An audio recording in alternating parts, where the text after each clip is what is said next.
कुंज बिहारी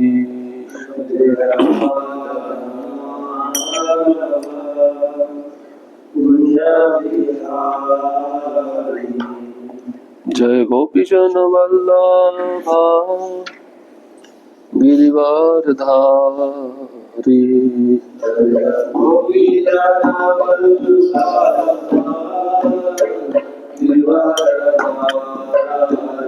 जय गोपीजन वल्लभा गिरिवारधारी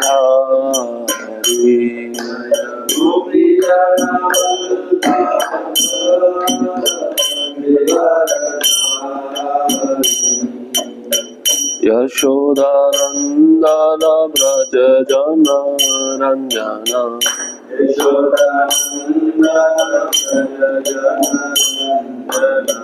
यशोदानंदन व्रज जन रंजन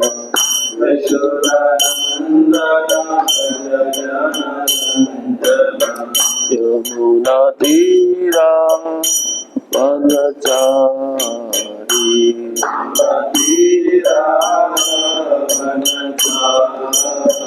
यमुना तीरा वनचारी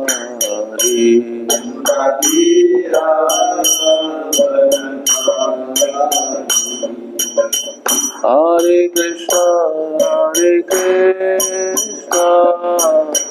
कृष्ण कृष्ण हरे हरे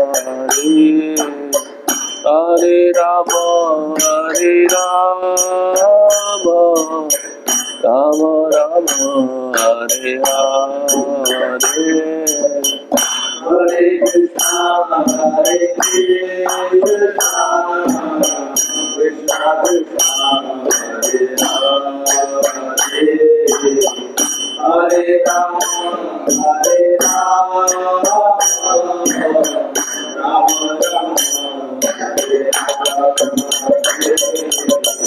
हरे कृष्णा कृष्ण कृष्ण हरे हरे हरे राम राम राम हरे हरे हरे कृष्णा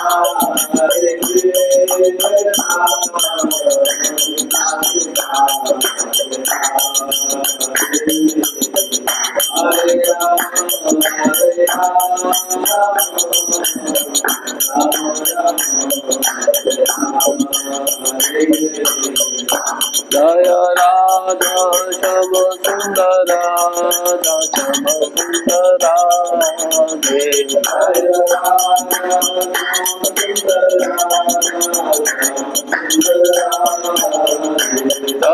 प्रभु पदा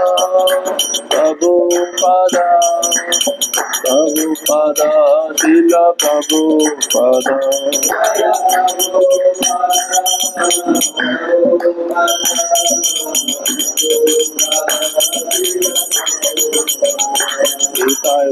हरि बोल हरि बोल हरि बोल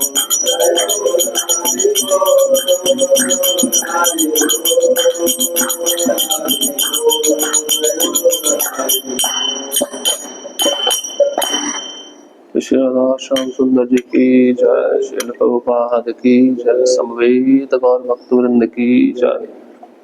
ओम नमो भगवते वासुदेवाय। ओम नमो भगवते वासुदेवाय। ओम नमो भगवते वासुदेवाय। ओम नमो भगवते वासुदेवाय।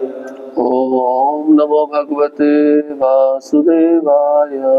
ओम नमो भगवते वासुदेवाय।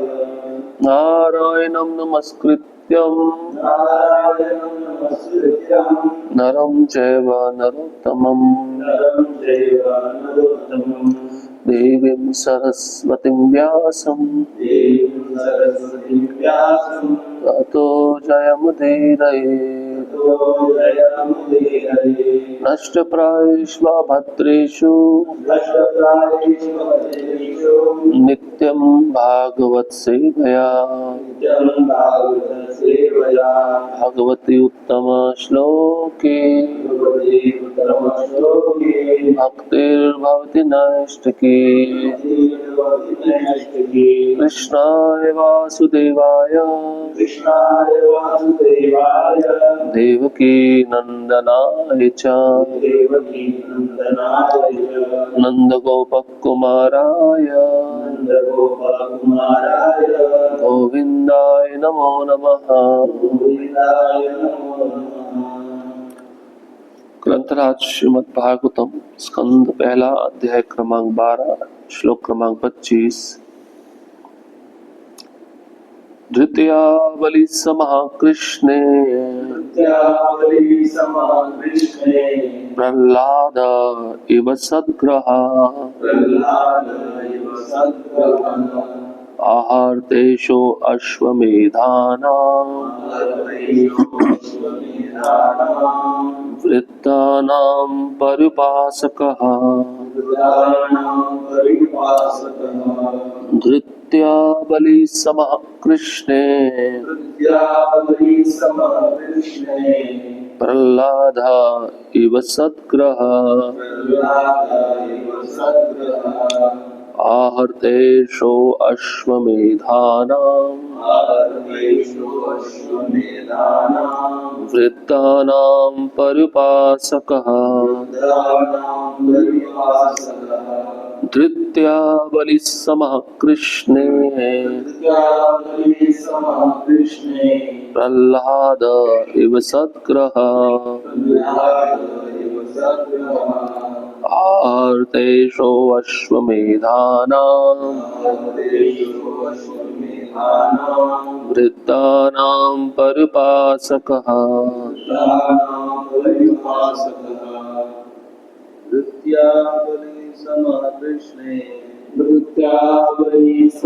कृष्णे प्रह्लाद इव सद्ग्रह आहर्तेषु अश्वमेधानां वृत्तानां पर्युपासकः धृत्या बलि समाकृष्णे प्रह्लाद इव सद्ग्रह आहर्तेषु अश्वमेधानां वृत्तानां परिपासकः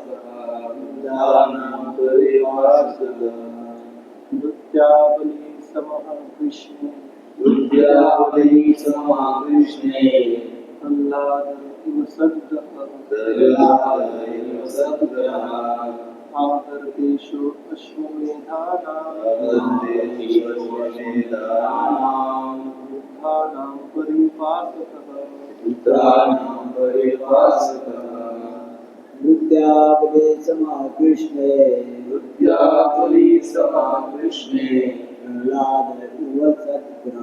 प्रह्लाद इव सद्ग्रह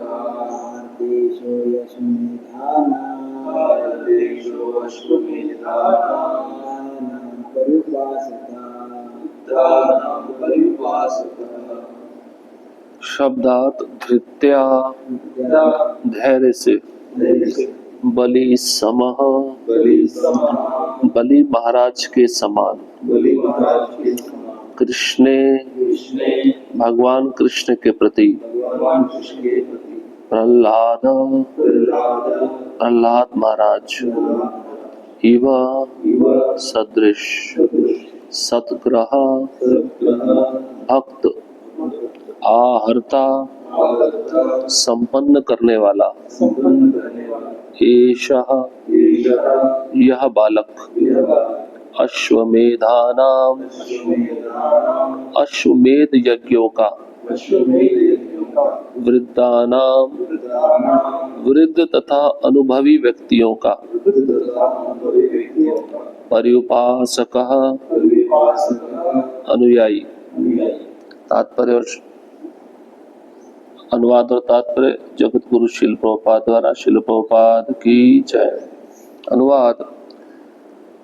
यह बालक धैर्य में बलि महाराज के समान होगा और प्रहलाद महाराज के समान कृष्ण का अनन्य भक्त।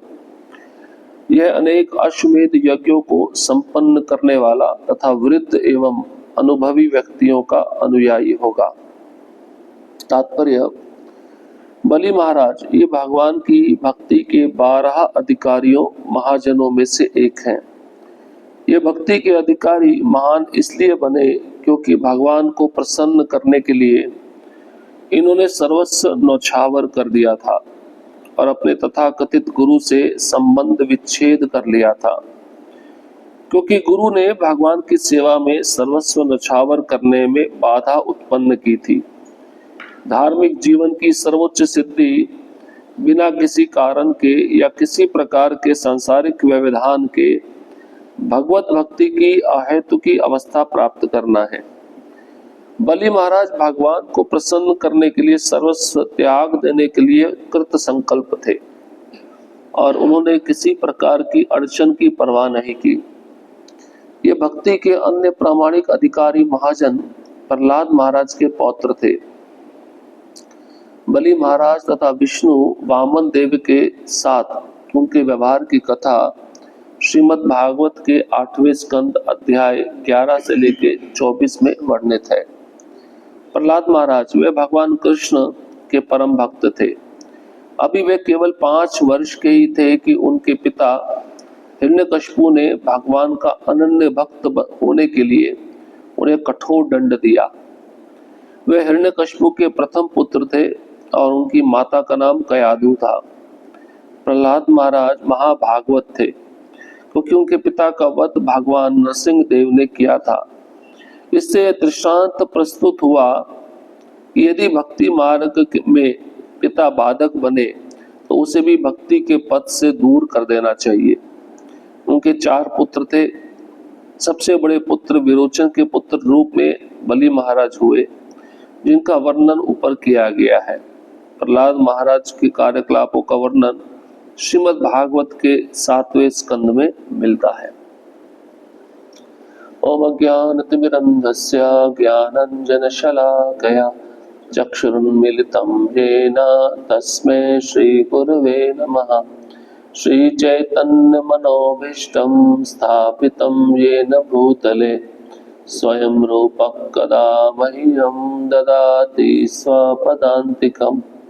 वन्देऽहं श्रीगुरोः श्रीयुतापदकमलं श्रीगुरुन् वैष्णवांश्च श्रीरूपं साग्रजातं सहगणा रघुनाथान्वितं तं सजीवं साद्वैतं सावधूतं भजनसहितं कृष्णचैतन्यदेवं श्रीराधा कृष्णपादान् सहगणा ललिता श्रीविशाखान्वितांश्च। हे कृष्णा करुणा सिंधु दीनबन्धो जगत्पते गोपेश गोपिका कान्त नमस्तुते। तप्त कांचना गौरांगी राधे वृंदावनेश्वरी विश्वानुसुते देवी प्रणमामि हरिप्रिये। वाञ्छा कल्पतरुभ्यश्च कृपा सिन्धुभ्येव च पतितानां पावनेभ्यो वैष्णवेभ्यो नमो नमः। नमो महानन्याय कृष्णप्रेमप्रदायते कृष्णाय कृष्णचैतन्य नामिने गौरतिषे नमः।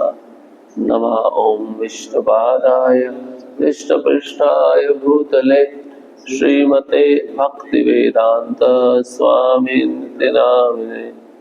नमस्ते सारस्वते देवे गौरवाणी प्रचारिणे निर्विशेष शून्यवादी पाश्चात्य देशतारिणे। जय श्री कृष्ण चैतन्य प्रभु नित्यानंद श्री अद्वैत गदाधर श्रीवासादि गौर भक्त वृंदा। हरे कृष्णा कृष्णा कृष्णा हरे हरे हरे राम राम राम हरे हरे। हरे कृष्णा। उपस्थित सभी भक्तों के चरणों में कृपा की याचना करता हूँ। मुझे अनुमति दीजिए इस भागवतम के श्लोक में कुछ कह सकूं, विशेषतः अपने शुद्धिकरण के लिए। सम्राट परीक्षित का जन्म। तो ब्राह्मण जन्म परीक्षित महाराज के अन्य गुणों का भी वर्णन कर रहे हैं। तो अभी तक हमने जितना वर्णन सुना है, ब्राह्मणों ने किसी न किसी महान भक्त के साथ महाराज परीक्षित का तुलना किया है। और आज के श्लोक में द्वितीया बलि समः, इनका जो धैर्य होगा बलि महाराज के समान होगा। कृष्णे प्रहलाद इव सद्ग्रहा, और जो अनन्य भक्ति होगी, भगवान कृष्ण के अनन्य भक्त होंगे। अनन्य शब्द भगवान ने भगवत गीता में बहुत जगह वर्णन किया है। अनन्य का अर्थ है किसी और के प्रति ना होकर केवल कृष्ण के प्रति। तो भगवान इसका बहुत जगह उदाहरण भी दिए हैं। जैसे जो सती नारी होती है, वो केवल अपने पति से ही प्रेम करती है, अपने पति के प्रति ही समर्पित होती है, आदर सबका करती है, लेकिन उसका जो हृदय से संबंध होता है वो अपने पति के साथ होता है। ऐसे ही भगवान का जो भक्त है, उस भक्त का प्रेममय संबंध, हृदय से संबंध भगवान के प्रति रहता है। इसको कहते हैं अनन्या। अनन्य भक्ति भगवान कृष्ण के प्रति महाराज परीक्षित की होगी, जैसे प्रहलाद महाराज की है। तुलना कर रहे हैं प्रहलाद महाराज से। प्रहलाद महाराज के विषय में बताया है 7वें स्कंद में कि उनके पीछे वो एक ही ग्रह के पीछे लगे हुए थे, वो था कृष्ण ग्रह। संसार में हम लोगों को देखते हैं कि लोग अपना कुंडली निकालते हैं, कौन सा ग्रह किस दिशा में है। तो बहुत सारे मंत्र होते हैं जिसका निवारण करने के लिए व्यक्ति उन दुखों से छूटना चाहता है। अब प्रभुपाद जी तात्पर्य में लिखते हैं कि 5 वर्ष की आयु का जो बालक होता है उसको दंड नहीं मिलना चाहिए, लेकिन दंड मिल रहा था शास्त्र के विरुद्ध जाकर। और दंड देने वाले कौन थे? उनके पिता थे। और उस परिस्थिति में भी प्रहलाद महाराज भगवान कृष्ण का चिंतन नहीं छोड़े। प्रहलाद महाराज नरसिंह भगवान के भक्त नहीं है, प्रहलाद महाराज कृष्ण के भक्त हैं। 7वें स्कंद के 7वें अध्याय का 55वां श्लोक, उसमें प्रहलाद महाराज अपने सहपाठियों को बोलते हैं कृष्ण की भक्ति करनी चाहिए। एकांतिकिर भक्तिर गोविंदे, गोविंद का अर्थ है कृष्ण। तो भगवान नरसिंह ने वह रूप लिया, तो वरदान हिरण्यकशिपु ने वैसा ब्रह्मा जी से मांगा था, इसलिए भगवान को वैसा रूप लेना पड़ा। प्रभुपाद जी यहाँ पे लिख रहे हैं प्रहलाद महाराज भगवान कृष्ण के परम भक्त थे। तो भक्ति अनन्य होनी चाहिए, तब भगवान को वह भक्ति प्रसन्न कर पाती है। जैसे वल्लभ संप्रदाय में एक भक्त हुए कुम्मन दास। श्रीनाथ जी का जो विग्रह अभी नाथ द्वार में है, जिन श्रीनाथ जी को चैतन्य महाप्रभु ने गिरिराज के ऊपर, माधवेंद्रपुरी ने गिरिराज जी के ऊपर उनका स्थापना किया था। तो कुम्मन दास जी, उनका आवाज बहुत अच्छा था, गायन बहुत अच्छा करते थे, भगवान के श्रृंगार के विषय में सुंदर पदों की रचना करके भगवान का गुणगान करते थे, गीत गाते थे। उनके गुरु महाराज वल्लभाचार्य जी ने उनको सेवा दी, आप केवल भगवान के सामने बैठकर गायन करो। कुम्मन दास जी वही सेवा करते थे।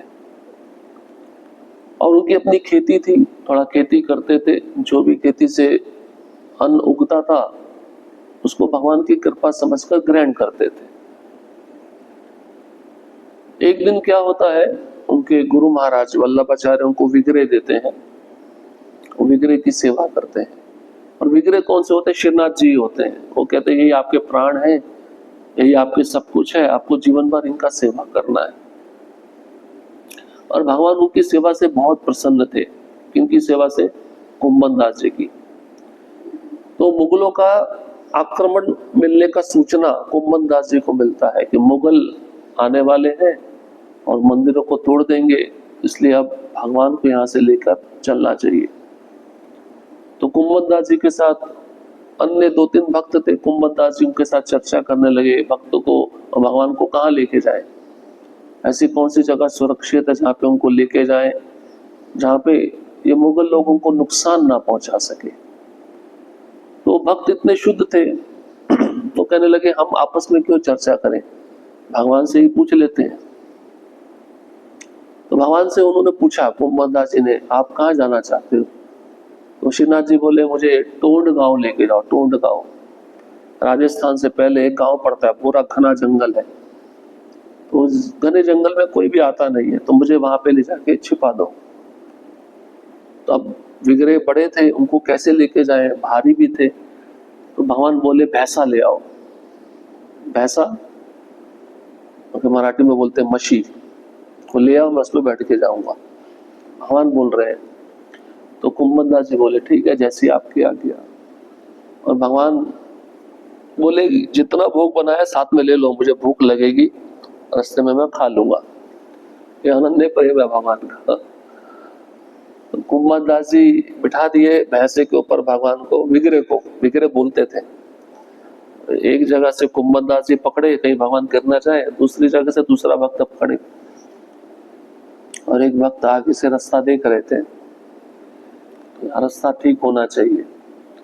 रास्ता ठीक था नहीं, भगवान को तो कुछ नहीं हो रहा था, वो तो ऊपर बैठे थे।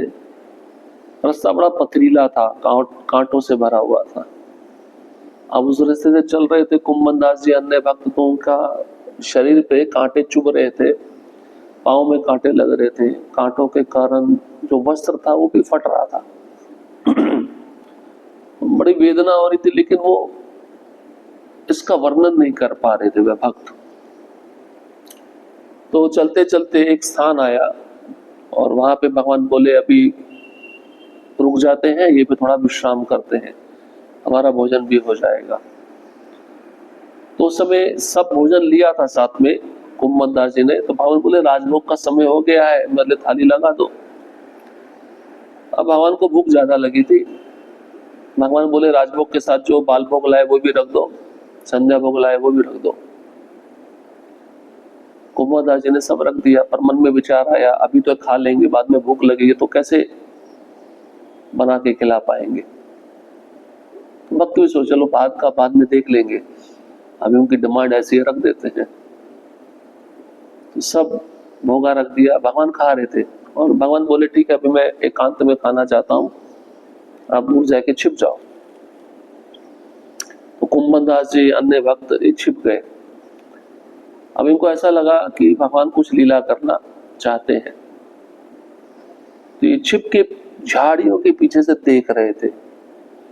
इतने में श्रीमती राधा रानी वहां पे आ जाती है। राधा रानी अपने हाथों से भगवान को खिलाती है। भगवान बड़े आनंद में थे और भगवान को इनका गाना, इनका भजन सुनना बहुत अच्छा लगता था। भगवान रह नहीं सकते थे, किनके मुख के द्वारा भजन सुनते थे? कुंभन दास जी के। कुंभन दास जी को भगवान खाते खाते बोले कुछ पद सुनाओ, मैं सुनना चाहता हूँ। कुंभन दास जी को थोड़ा अंदर से गुस्सा आ गया, हमें कांटे चुभे, हमारे कपड़े फट गए, पाँव में भी कांटे लगे, चला नहीं जा रहा। ये महाशय आराम से बैठ के खा रहे हैं और उनको गीत सुनना है। तो गुस्से की भाषा में ही कुंभन दास जी ने एक पद बनाया, तू तो आराम से बैठा है, मजा ले रहा है खाने में, हमारे दर्द का तेरे को चिंता नहीं। भगवान भी हंस रहे हैं अंदर से। तो इसको कहते हैं अनन्य भक्ति, ये साधारण भक्ति नहीं है। अब बेचारे बाद में पता चला अरे वो झूठी खबर थी, मुगल कोई आने वाले नहीं थे। तो और गुस्सा आ गया कुंभन दास जी को, बेकार में बिठा के ले आया हमको यहाँ पे, हमारी फजीयत करा दी, अब इसको फिर बिठाओ भैंसे पे और इसको लेके जाओ, हमारा यही काम धंधा रह गया, ऐसे अच्छा मंदिर में बैठ के भजन गाता थोड़ा, इसको भी चैन नहीं, इसको शायद बाहर घूमना था, घूमने के लिए आ गया। तो ऐसी डांट भगवान बड़े प्रेम से स्वीकार कर रहे थे। भागवत में भी लिखा है, इतने सारे भक्त भगवान की पूजा करते हैं, वो अच्छा नहीं लगता भगवान को ना। भक्त जो उच्च भाव में है, सख्य भाव में, उनको गाली दे दे वो गाली बहुत अच्छी लगती है। तो मेरे को कोई गाली देने वाला बैठा है, ऐसे बहुत सारे भक्त सख्य भाव में हैं। अब इनकी खेती थी, एक बार खेती कर रहे थे, खेती करते करते भगवान के सामने आ गए, बोले इतना मेहनत क्यों करते हो, मैं हूं ना तुम्हारे सामने, योग क्षेमम वहाम्यहम्, हमें विश्वास नहीं है। भगवान सामने खड़े हैं, ये हल जोत रहे हैं और ये भी खड़े हो गए, भगवान से बातचीत कर रहे थे। करते करते जो शेरनाथ जी का मंदिर है उसमें शंख बजने लगा, आरती का समय हो गया। और भगवान शेरनाथ जी दर्शन देने वाले थे, तो भगवान सामने खड़े हैं, उनको छोड़ के भाग गए मंदिर की तरफ। तो भगवान बोले अरे उधर कहाँ जा रहे हो, मैं इधर खड़ा तो हूँ, उधर क्या करोगे जाकर। तो कुंभन दास जी बोलते हैं तुम्हारा कोई भरोसा नहीं है, तुम आज इधर खड़े हो, तुम एक क्षण में गायब हो जाओगे, लेकिन मंदिर में जो बैठा है वो कभी जाएगा नहीं, मेरा उस पर विश्वास है, मुझे तुम पे विश्वास नहीं है। दूसरा उन्होंने बताया वो जो विग्रह है वो मेरा गुरु ने मेरे को दिया, तुमने नहीं दिया है, मुझे गुरु का वाणी पे विश्वास है। तुम धोखा दे सकते हो लेकिन गुरु का वाणी धोखा नहीं दे सकता। भगवान अचंभित हो गए सिद्धांत सुनकर, बात भी सही है, मैं यहाँ पे कितनी देर तक रहूंगा, अदृश्य हो सकता हूँ लेकिन विग्रह तो अदृश्य नहीं होगा, उसमें मुझे उसका सेवा करना है, तुम्हारा सेवा नहीं करना है, क्योंकि अंतर कुछ नहीं है। लेकिन कुंभन दास जी प्राधान्य किसको दे रहे हैं, भगवान के विग्रह को। बोले तुम रहो ना रहो, वो तो रहेगा, सदा के लिए रहेगा, अदृश्य नहीं होगा। उसको कहते हैं अनन्य भक्ति।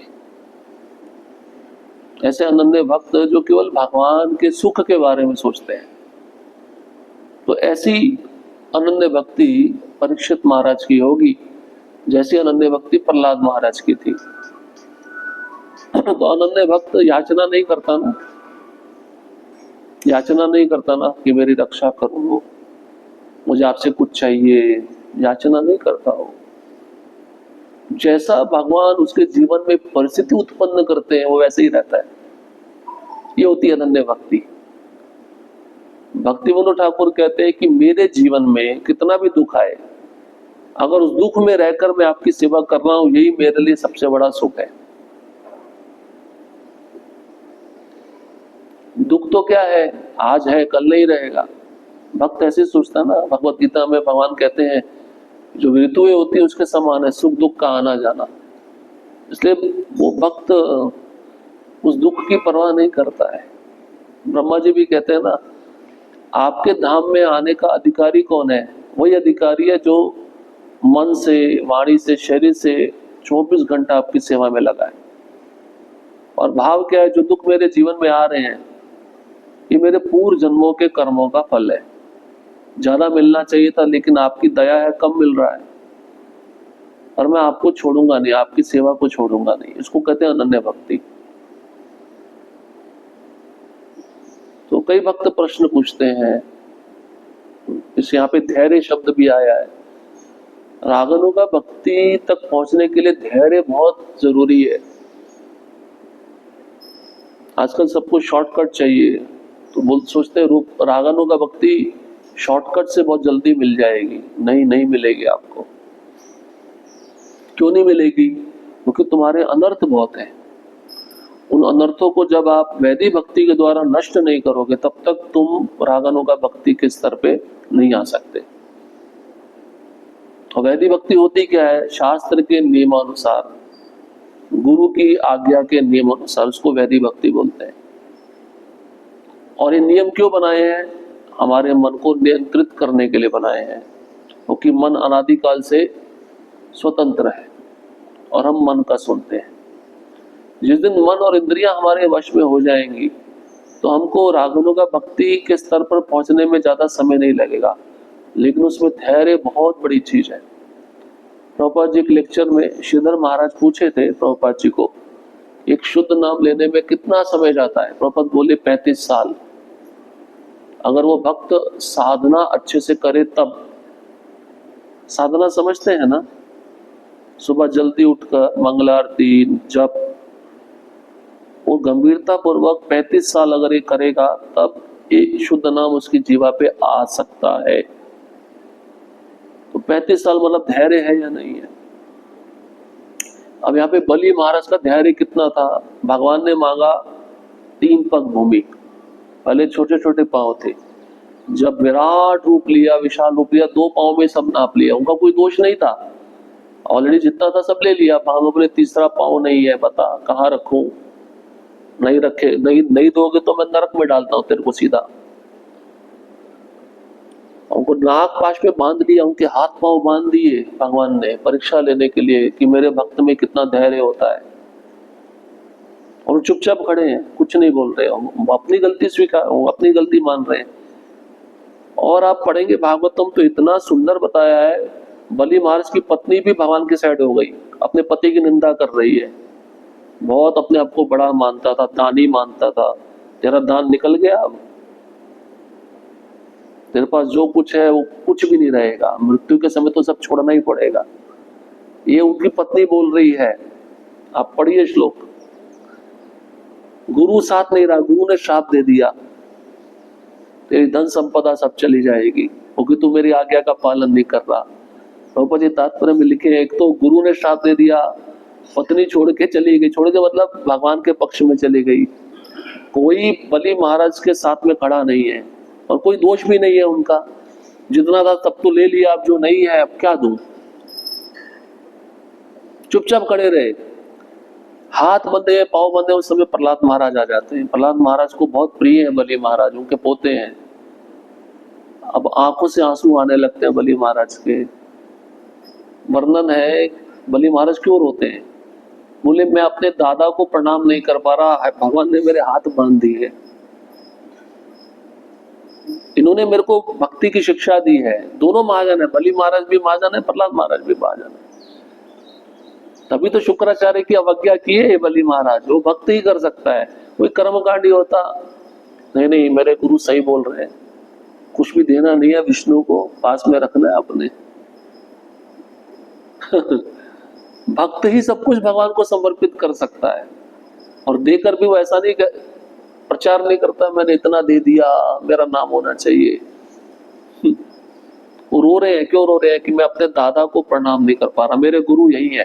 असली गुरु बलि महाराज के शुक्राचार्य नहीं थे, प्रहलाद महाराज है असली गुरु, जो भी भक्ति है उनसे सीखी थी उन्होंने। तो ब्रह्मा जी बोले भगवान इसको छोड़ दो। किसको बोल रहे, किसके विषय बोल रहे? बलि महाराज के विषय में। इसको छोड़ दो, पहले आपने इसका सब कुछ छीन लिया है, अब इसकी बेइज्जती क्यों कर रहे हो सबके सामने? तब भी बलि महाराज कुछ नहीं बोल रहे, इतना धैर्य है। सब कुछ ले लिया, अब इसको खरी कोटी में सुधारो, ऊपर से बोलो नरक में भी डालूंगा। भगवान परीक्षा लेते हैं ना, पूरा चमड़ी किसके परीक्षा लेंगे, तैयार रहो, तुमको छोड़ेंगे नहीं। इसने पहले बताया टेढ़ा आदमी बहुत टेढ़ा होता है, जब किसी की इज्जत लुटाने पे आया वो किसी को छोड़ेगा नहीं, और जब देने पे आया तो सब कुछ दे देगा। ये भगवान का क्या कहते हैं, गुण है। वो दिखाना चाहते हैं जगत को कि कितनी विपरीत परिस्थिति में भी मेरा भक्त कितना धैर्यवान है। प्रभुपाद जी कितने धैर्यवान थे, कम से कम 45-50 साल तैयारी में लगाया, गुरु की आज्ञा का पालन, उसको मैं सफल कैसे करूं। 45 से 50 साल, इसमें तो आधा जीवन निकल जाता है। गुरु एक आज्ञा दे दे, उसमें मनन चिंतन करना बड़ा मुश्किल होता है। मनन चिंतन भी हो जाए, उसको इम्प्लीमेंट कैसे करे, नहीं हो पाता है। लेकिन जो भक्त प्रयास करता है तो भगवान उसको उस आज्ञा पालन करने का शक्ति भी देते हैं। पहली मुलाकात में, पहली भेंट में आज्ञा मिली, आप पाश्चात्य जगत में जाओ प्रचार करो, और 45 से 50 साल के लाइफ स्पैन में कितना कष्ट आया। हर जगह से जो भी आशा थी दरवाजा बंद, कोई मदद नहीं। इतनी बार ऐसा हुआ तो व्यक्ति एक बार तो सोचेगा क्यों अपना समय बर्बाद कर रहा हूं, छोड़ दूं। तो प्रभुपाद जी ने छोड़ा नहीं, छोड़ा। इसको कहते धैर्य। छोड़ना नहीं है, लगे रहो। अभी प्रतिकूल स्थिति है, अनुकूल स्थिति भी आएगी। अभी रात है, दिन भी आएगा। इसको कहते धैर्य। इसलिए रूप गोस्वामी उपदेशामृत में श्लोक बोले ना, उत्साह निश्चय धैर्य। धैर्य मतलब क्या है? प्रभुपाद उदाहरण देते हैं। एक पत्नी होती है, वो गर्भवती हो जाती है, प्रेग्नेंट हो जाती है, उसके पेट में बच्चा है, बड़ी खुश होती है, मेरा बच्चा अभी हो जाए। अभी होता है क्या?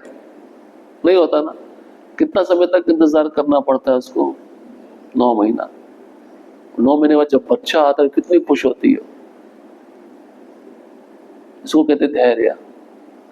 भक्त को भी भक्ति में धैर्य रखना होगा। हमने माया में धैर्य रखा हुआ है ना, माया में सिद्धि प्राप्त करके धैर्य रखा है ना, तो ये माया का ही फल है, हमारे अनर्थ जाते नहीं है। अब हम भक्ति में धैर्य रखना नहीं चाहते, फल जल्दी मिल जाए, लेकिन माया में कितना धैर्य रखा है हमने? माया में 84 लाख जन्मों का धैर्य रखा हुआ है। हम इतने सिद्धस्त हैं धैर्य रखने में, लेकिन जब भक्ति की बात आती है तो हमसे रहा नहीं जाता, अभी तुरंत हो जाए बस। भक्ति में धैर्य लंबे समय तक रखोगे तब फल मिलेगा, लेकिन कर्म में धैर्य नहीं होता, इंस्टेंट मिलता है फल। दोनों में डिफरेंस है। क्योंकि भक्ति भगवान की क्या है? शक्ति है। अगर उसको अच्छे से स्वीकार करके हम करेंगे गुरु के आज्ञा अनुसार, धैर्य रखते हुए, उत्साह रखते हुए, निश्चय रखते हुए। निश्चय क्या है? निश्चय बहुत मदद करता है धैर्य को बनाए रखने में, कि कृष्ण मेरे पे कृपा अवश्य करेंगे। आज नहीं तो कल, कल नहीं तो परसों, ये जन्म नहीं तो अगले जन्म, लेकिन कृष्ण को मैं छोड़ूंगा नहीं। ऐसा भाव होना चाहिए। चैतन्य महाप्रभु सबको वरदान दे रहे थे। सभी भक्त बोले, अरे महाप्रभु आप मुकुंद दत्त थे, मुकुंद दत्त, इनको आप क्यों नहीं दे रहे वरदान? बोले नहीं, वो मायावादी के संग में जाता है, मायावादी बन जाता है, भक्तों के संग में आता है, भक्त बन जाता है। इसको मैं कृपा करूंगा 10 लाख जन्मों के बाद। वो जब बात उनको इस कानों में पड़ी तो नाचने लगे, चलो कृपा मिलेगी 10 लाख जन्मों के बाद तो मिलेगी, नाम तो मेरा लिस्ट में लग गया। कितने जन्म? 10 लाख जन्म। बड़े खुश हो गए, भगवान की कृपा दृष्टि तो है। भगवान नहीं धैर्य देखना चाहते थे, इतना जन्म इंतजार करके भी वो खुश है कि मेरे को कृपा मिलेगी, मेरे को आशीर्वाद मिलेगा। तो भगवान इतने खुश हो गए, बुला लिया, कृपा दे दिया तुरंत। बोलते धैर्य। और ये बात समझ लो, भक्ति का मार्ग प्रभुपाद जी बोले हैं तलवार के तेज धार पे चलने के समान है। अब ऐसा मत समझो फूलों का रास्ता है, कितने सुंदर फूल है, कोमल है, चलने में आनंद आ रहा है, नहीं। और जो सावधानी पूर्वक चलेगा, धैर्य रखेगा, वो ही इस रास्ते को आराम से पार कर पाएगा। सावधानी से नहीं चलोगे, प्रभुपाद जी बोलते हैं कट पड़ेगा। कट मतलब रक्त निकलेगा, रक्त स्राव होगा।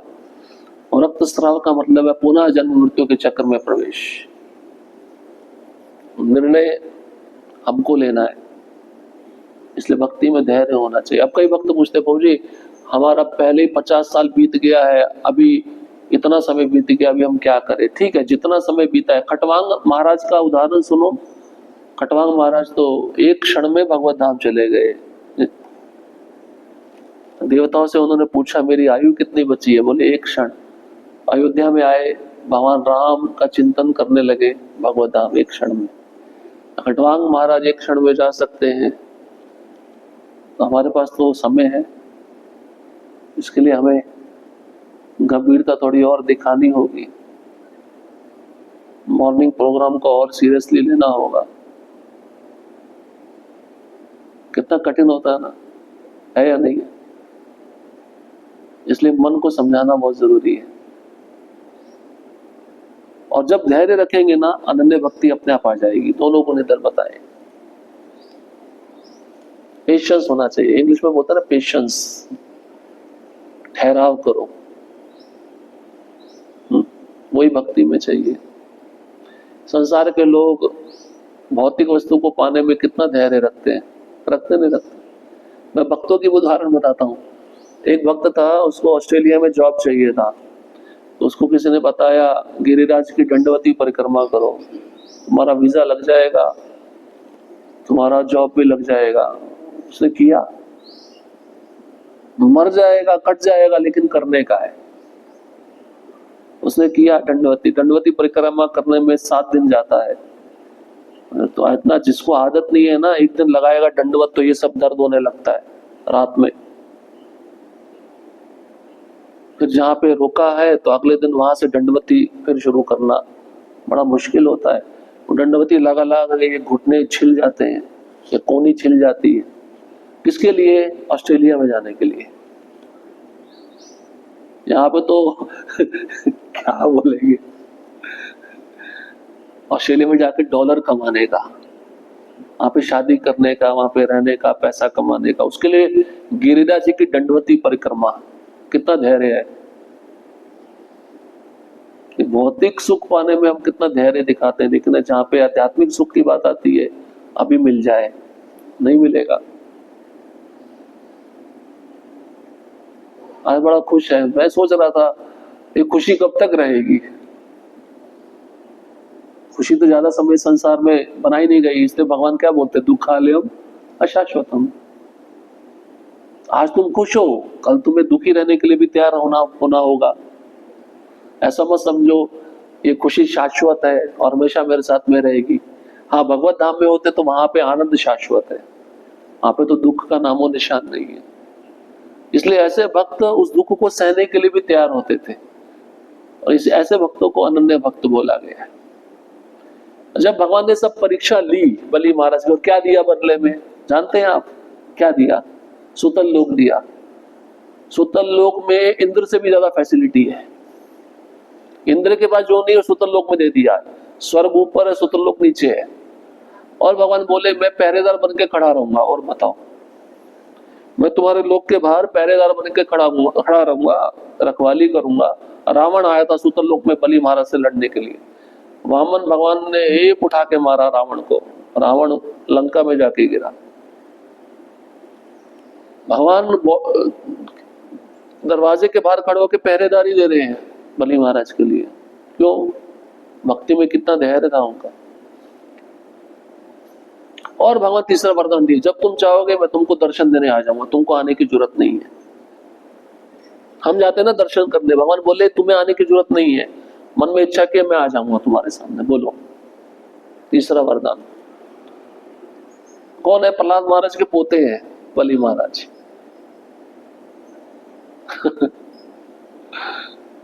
ये भगवान का अनन्य प्रेम है नहीं भक्ति के प्रति। जब भक्त अनन्य प्रेम भगवान के प्रति दिखाता है तो भगवान भी अपना अनन्य प्रेम दिखाते हैं। जब हम ध्यानपूर्वक जपेंगे तो ऐसा बताया जाता है भगवान भी हमारे नाम की माला जपते हैं। अब आप सोचेंगे भोजी लाखों भक्त हैं, तो भगवान लाखों भक्तों की हाथ जपते हैं, लाखों हाथ हैं उनके लाखों हाथों में एक एक माला क्या है? कुछ नहीं है। उसको बोलते हैं अनन्य भक्ति। जैसे हनुमान जी की अनन्य भक्ति है, बोले राम के सिवा मुझे कुछ दिखता नहीं है। वही हनुमान जी जब मुरारी गुप्त बन के आए चैतन्य लीला में, तो चैतन्य महाप्रभु ने बोला अरे कृष्ण की भक्ति करो। तो पहले उन्होंने सुन लिया, हाँ ठीक है करता हूँ, लेकिन गए राम का ही चिंतन हो रहा है। बोले मेरे से नहीं हो पाएगा। बोले यही तो मैं देखना चाहता था कि तुम्हारी अनन्यता राम के प्रति है। ऐसा शिष्य, ऐसा दास भाग्यशाली है जिसका अनन्य प्रेम अपने स्वामी के प्रति है।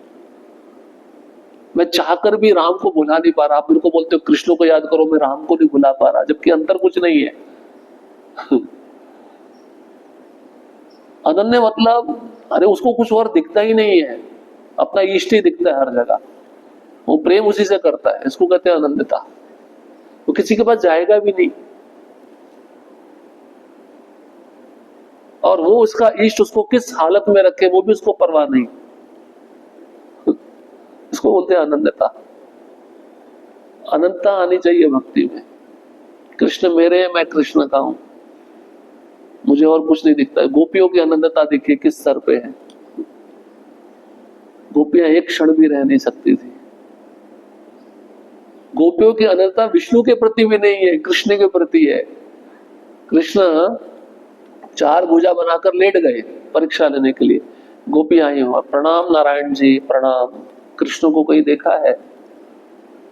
भगवान चुप बैठे हैं, कुछ बोल नहीं रहे। तो कृष्ण को ढूंढ रही है। इतने में राधा रानी आती है, भगवान रानी बोलते भगवान का राधा रानी के प्रति अन्य प्रेम कितना है, तो 2 बाजू एक्स्ट्रा थी वो पिघल जाती है। आप सोचिए,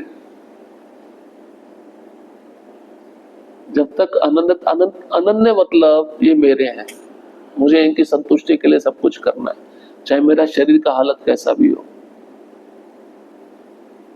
अपनी परवाह ना करते हुए, अपने सुख की परवाह ना करते हुए जो भक्त दिन रात अपने स्वामी की प्रसन्नता के लिए लगाए, उसको कहते हैं अनन्यता। और ऐसी अनन्य भक्ति प्रहलाद महाराज की थी, तभी तो भगवान प्रकट हुए ना। भगवान से रहा नहीं गया। भगवान चाहते तो अपने धाम में बैठ के मार सकते थे ना हिरण्यकश्यप को, क्या बड़ी बात थी। बोले मैं प्रहलाद के लिए प्रकट हुआ हूं। ये अनन्य भक्ति और धैर्य परीक्षित महाराज में होगा, ऐसा ब्राह्मण जन कह रहे हैं। ठीक है, हरे कृष्णा कृष्णा कृष्णा हरे हरे, हरे राम राम राम हरे हरे। किसी का कोई प्रश्न? आज वैसे जयदेव गोस्वामी का भी तिरुभाव है, बताना चाहता था लेकिन समय हो गया, मेरे दिमाग से निकल गया समय देखते देखते। ठीक है, ग्रंथराज श्रीमद् भागवतम की जय, श्रील प्रभुपाद की।